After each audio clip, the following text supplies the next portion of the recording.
Hello and welcome guys, एक बार फिर से स्वागत है आप सभी का मेरे इस यूट्यूब चैनल में। तो आज का हमारा जो टॉपिक है वो है कम्युनिकेशन। अब हम बात करेंगे एनिमल कम्युनिकेशन के बारे में। तो उसमें हम देखेंगे कि इसके कितने टाइप्स होते हैं, इसके क्या एडवांटेज हैं, और हम बात करेंगे auditory communication, visual communication, chemical communication और टेक्टाइल कम्युनिकेशन।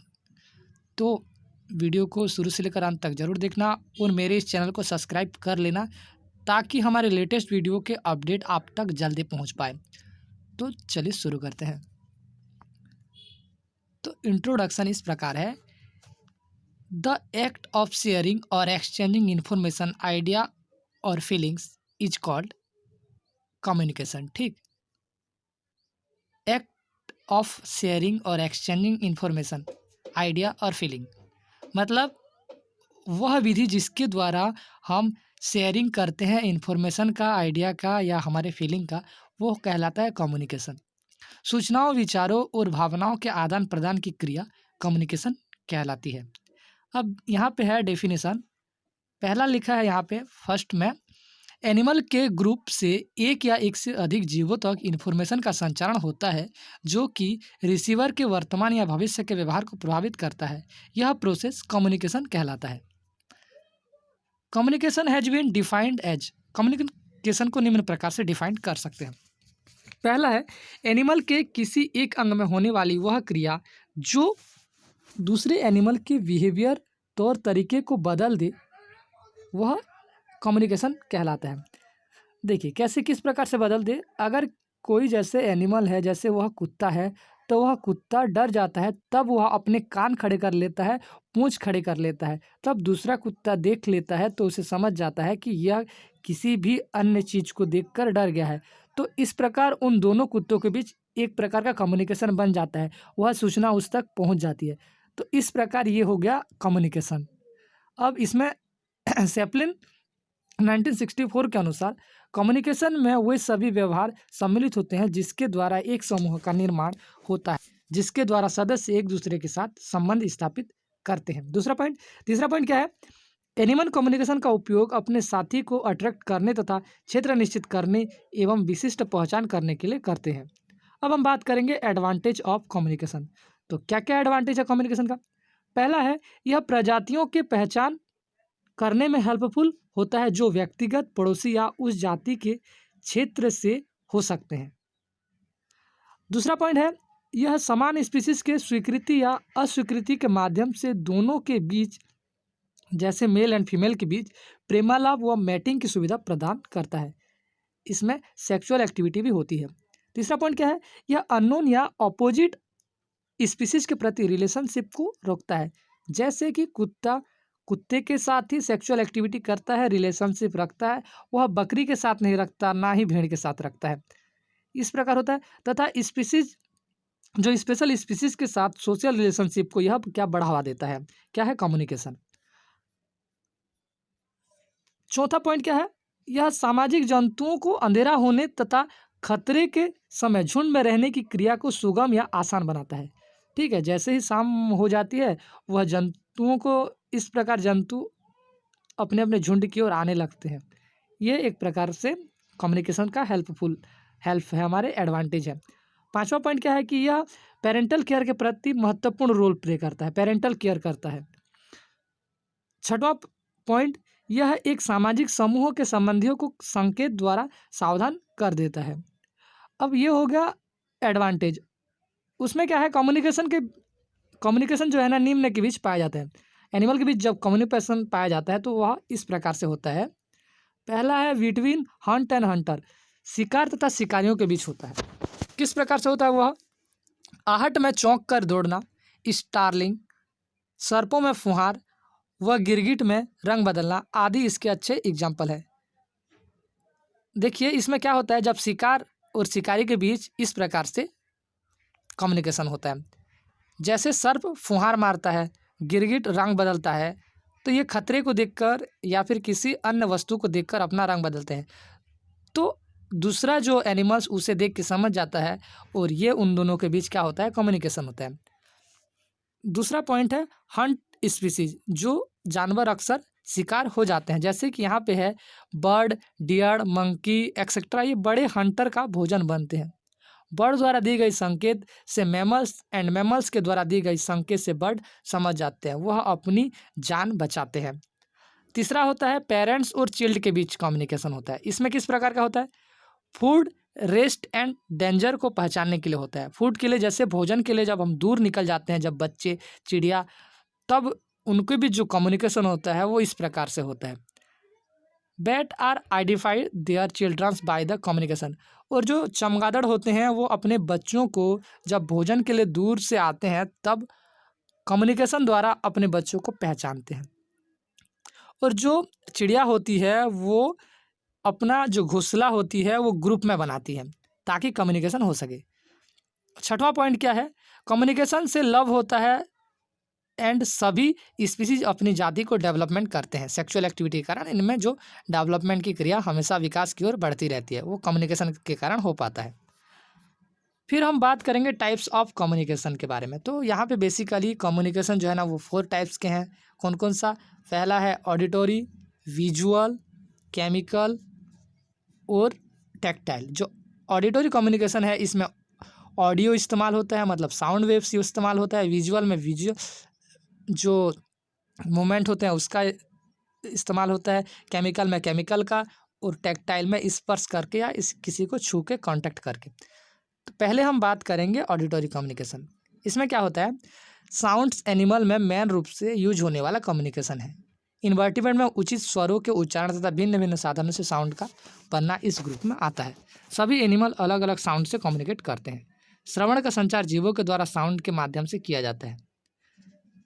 देखिए, इसमें एनिमल एक दूसरे के पास मैसेज को पहुंचाने के लिए क्या करते हैं? डिफरेंट टाइप के साउंड का इस्तेमाल करते हैं, जैसे शेर की दहाड़, लायंस रॉर, व्हेल फिश का गाना एंड ट्विटर ऑफ बर्ड। ठीक है, चिड़िया जो है ना वो की तरह चिल्लाती है, जब चहचहाती है उसको बोलते हैं Twitter of bird.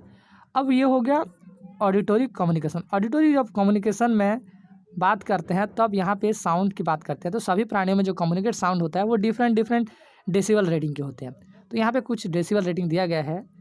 First point में है 30 डेसिबल रेटिंग, वो होता है विस्पर का साउंड। 50 डेसिबल रेटिंग वो घरेलू मक्खी साउंड निकालती है। 60 डेसिबल रेटिंग नॉर्मल कन्वर्सेशन का होता है, जो नॉर्मल बातचीत हम लोग करते हैं। 120 डेसिबल रेटिंग ह्यूमन पेन का होता है, जो मानव का दर्द होता है इतना तेज होता है जिससे वो चिल्लाता है, वही होता है।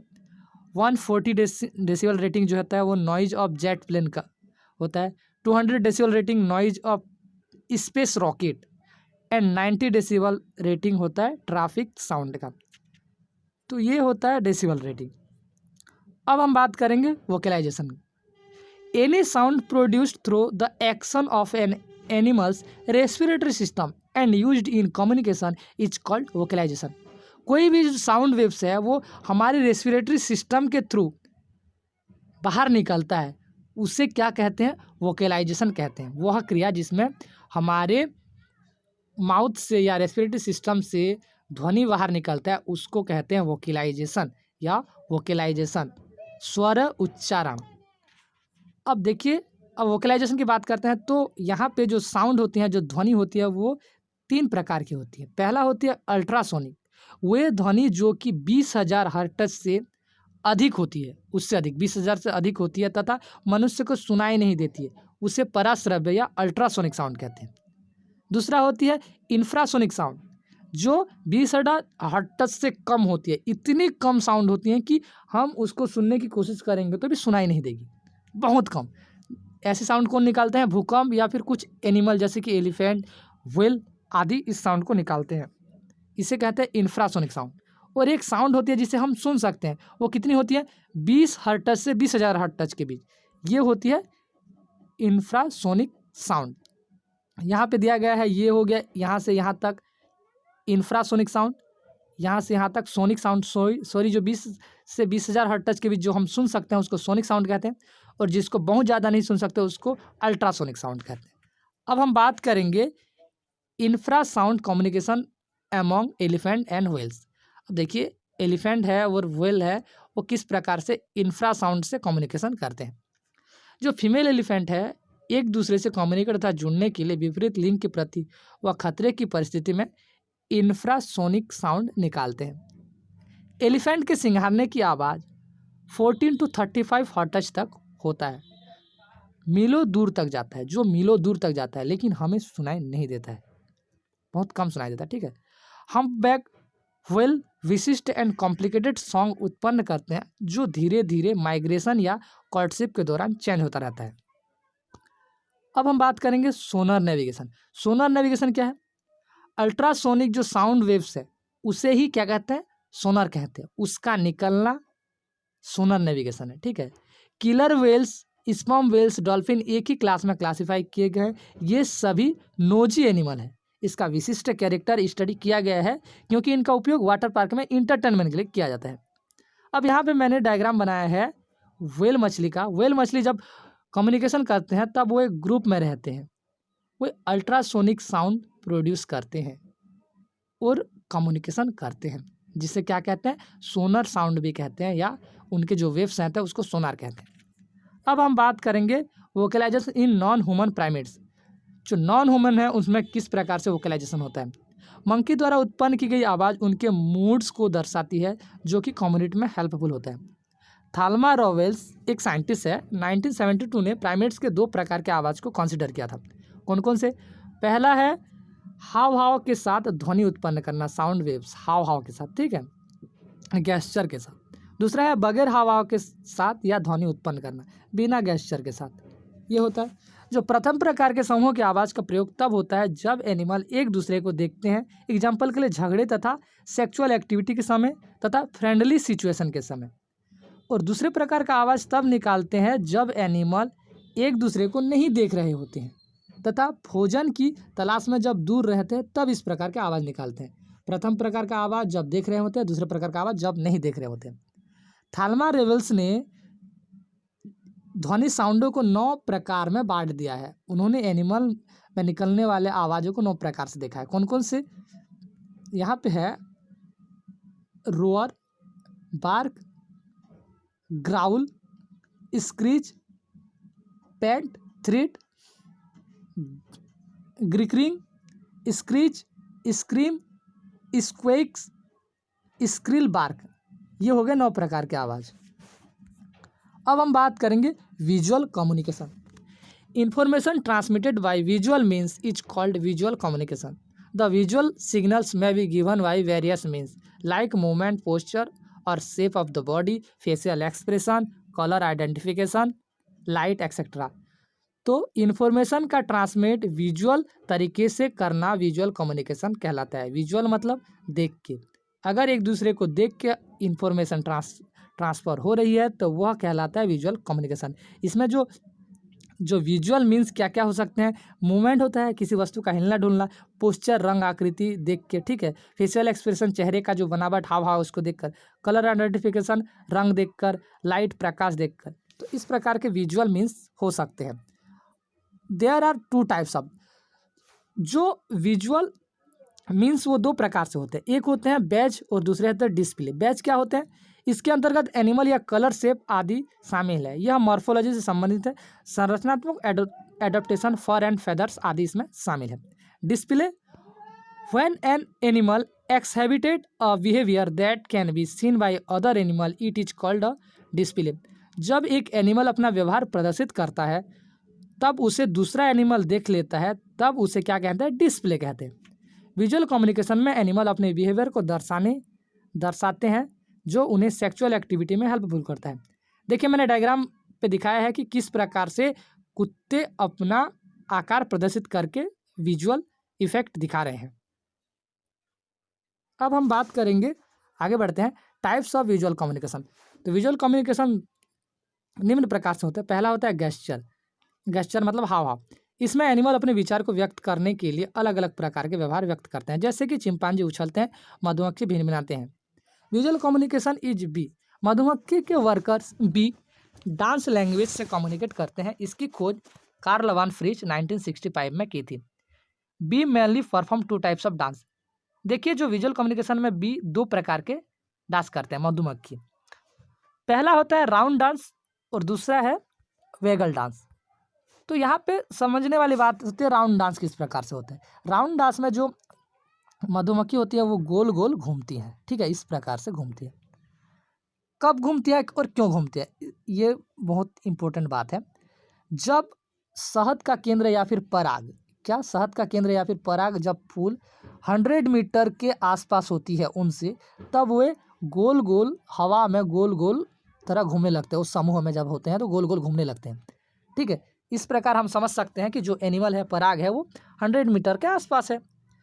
अब दूसरा, वेगल डांस कब करेंगी, जब वे 100 मीटर से अधिक दूरी पर होंगी तब वे वेगल डांस करती है। और इसमें जब वेगल डांस करती है तो वो कम्युनिकेशन के दौरान डिस्टेंस भी बता सकती हैं और डायरेक्शन भी बता सकती हैं। डिस्टेंस मतलब कितनी दूरी पर जो शहद है या पराग है, जो फूल है, वो वहाँ पे है। लेकिन जब वे राउंड डांस करती हैं तब वे नहीं बता सकती वो कितनी दूरी पर है या कौन सी दिशा में है। तो वेगल डांस में वो दिशा का निर्धारित कर सकती हैं, डिस्टेंस एंड डायरेक्शन भी दे सकती हैं। लेकिन राउंड डांस करती हैं तब वो डायरेक्शन या डिस्टेंस नहीं बता सकती हैं। ये दोनों चीज़ आपको याद रखनी पड़ेगी। अब हम बात करेंगे पोस्चर। इसमें क्या होता है, इसमें एनिमल अपने शरीर के अंगों को या स्वयं एक स्पेसिफिक पोजीशन में खड़े होकर सिग्नल भेजते हैं। देखिए किस प्रकार इसमें होता क्या है, जैसे कुत्ते हैं तो अपने, मैंने अभी वीडियो फोटो में आपको दिखाया था, उस प्रकार कुत्ते अपना पोजीशन देकर कम्युनिकेशन करते हैं। तो इसमें पोस्चर आता है, जैसे फ्लैटेड अर्न फेयर को दर्शाता है। अब हम बात करेंगे फेशियल एक्सप्रेशन। इसमें एनिमल अपने फेस के एक्सप्रेशन से दर्शाते हैं कि वह खुश है या दुखी है। इसका उपयोग एनिमल कम्युनिकेट में करते हैं। वह किसी खतरे से डरते हैं तब वह इस प्रकार के एक्सप्रेशन करते हैं, जैसा कि आपको चित्र में दिखाया गया है। बंदर किस प्रकार से एक्सप्रेशन कर रहे हैं। अब पांचवा पॉइंट है लाइट। कुछ इंसेक्ट एंड एनिमल हैं जो कि लाइट की हेल्प में कम्युनिकेट करते हैं। जैसे एक छोटी सी इंसेक्ट है जिसको बोलते हैं ग्लो वार्म। ये अपने पूंछ से लाइट निकालती है और कम्युनिकेट करते हैं। सी पॉइंट है केमिकल कम्युनिकेशन। अब हम बात करेंगे केमिकल कम्युनिकेशन के बारे में। इस श्रेणी में वे रसायन आते हैं जो कम्युनिकेशन में हेल्पफुल होते हैं। केमिकल गेस्चर यानी कि केमिकल संकेत एनिमल में कम्युनिकेशन का प्रिमिटिव टाइप है। वह केमिकल प्रोडक्ट्स जो कि स्मेल के रूप में ग्रहण किए जाते हैं फेरोमोन्स कहलाते हैं। It is produced by the special endocrine gland. एक ही जाति के एनिमल द्वारा जब केमिकल गेस्चर भेजे या ग्रहण किए जाते हैं तो इसे केमिकल कम्युनिकेशन कहते हैं। ये सीधा एवं आसान डेफिनेशन। वर्टिब्रेट एनिमल अनेक महत्वपूर्ण कार्य करने के लिए फेरोमोन्स रिलीज करते हैं, जो कि अनेक प्रकार से होता है। जैसे कि यूरिन के साथ भी होता है, मल व लार के साथ भी फेरोमोन रिलीज होता है। इसके अलावा अदर स्पेशल ग्लैंड्स होती हैं जिससे फेरोमोन्स का सिक्रेशन होता है। यहाँ पे कुछ ग्लैंड्स हम लोग लेंगे, जैसे एनल ग्लैंड। एनल ग्लैंड से क्या होता है, स्पेशल टाइप के फेरोमोन्स रिलीज होते हैं जो कि एनिमल्स रिलीज होते हैं और वो उस जो स्पेशल प्रकार के फेरोमोन्स हैं उसको अपने इस निश्चित स्थान पर चिन्हित करने के लिए वहाँ रगड़ते हैं। ठीक है, अपने शरीर के किसी पार्ट को रगड़ते हैं। सेलिवरी ग्लैंड से भी सलाइवा का सिक्रेशन होता है। जब प्राणी किसी स्थान पर बैठे होते हैं, जैसे कि भालू, कुत्ते, सुअर आदि, सलाइवा का स्रावित करते हैं और अपने निश्चित स्थान को चिन्हित करते हैं। फॉर एग्जाम्पल के लिए स्मॉल हेडेज हॉग माउस जो होता है वो लार गिराता है और उस स्थान पर खरोच देता है ताकि वो लार बैठ जाए और कम्युनिकेशन बना रहे। अब हम बात करेंगे मिसलियसनेस, मतलब अन्य प्रकार के जो ग्लैंड्स होती हैं। अनेक प्रकार के ग्लैंड हैं जिनमें सेंट मार्किंग किया जाता है। जैसे कि हिरण में फीमेल हिरण को अट्रैक्ट करने के लिए स्पेशल सेंट का सिक्रेशन होता है तथा चूहों के यूरिन में एक स्पेशल टाइप का सेंट सीक्रेट होता है जिससे फीमेल चूहा अट्रैक्ट होती है। अब ये हो गया आपका कम्युनिकेशन। अब हम बात करेंगे, ऑर्डर कम्युनिकेशन खत्म हुआ, अब टेक्टाइल कम्युनिकेशन की बात करेंगे। टेक्टाइल कम्युनिकेशन वह कम्युनिकेशन जो कि टेक्टाइल सिग्नल्स या फिजिकल कांटेक्ट के द्वारा किया जाता है तथा इसमें एनिमल की social relationship, parental care, grooming and mating आदि सम्मिलित होते हैं। टेक्टाइल वर्ड समझ रहे हैं, किसी को छूना, स्पर्श करना, वो है टेक्टाइल। ठीक है, तो स्पर्श करके कम्युनिकेशन करना टेक्टाइल कम्युनिकेशन कहलाता है। सिंपल। एप्स अपनी, यहाँ पे एक वर्ड आता है ग्रूमिंग। एप्स अपनी अंगुली को एक दूसरे के बालों में घुमाना या सहलाना ग्रूमिंग कहलाता है। बंदर ये इस प्रकार के कम्युनिकेशन करते हैं। डॉग्स भी अपने मालिक के साथ ग्रूमिंग करते हैं। पेट एनिमल, बाघ, बकरी, कुत्ते अपने बच्चों को चाटते हैं। यह भी टेक्टाइल कम्युनिकेशन का एक गुड एग्जाम्पल है। अब हम बात करेंगे कंक्लूजन के बारे में। कंक्लूजन, एनिमल कम्युनिकेट करते हैं जिससे सूचना भेजने वाले सेंडर से रिसीवर तक पहुंचता है। एनिमल इसके माध्यम से पर्यावरण के लिए अपनी आवश्यकताओं, इच्छाओं और प्रतिक्रियाओं को व्यक्त करते हैं। एनिमल वर्ल्ड को समझने के लिए एनिमल कम्युनिकेशन का होना बहुत ज़रूरी है। आपको एनिमल को समझने के लिए, उसे पालतू जानवर बनाने के लिए, उसके साथ अपने पर्यावरण को बचाए रखने के लिए एनिमल का कम्युनिकेशन करना बहुत ज़रूरी है। रेफरेंस में बुक एनिमल बिहेवियर जो प्रसाद एस द्वारा लिखित बुक है, और a text book of animal behaviour S Singh द्वारा लिखित। तो इतना ही। वीडियो पसंद आया तो वीडियो को एक लाइक जरूर करें और चैनल को जरूर सब्सक्राइब करें यार, प्लीज़ एक बार हो जाना चाहिए सब्सक्राइब। Thank you.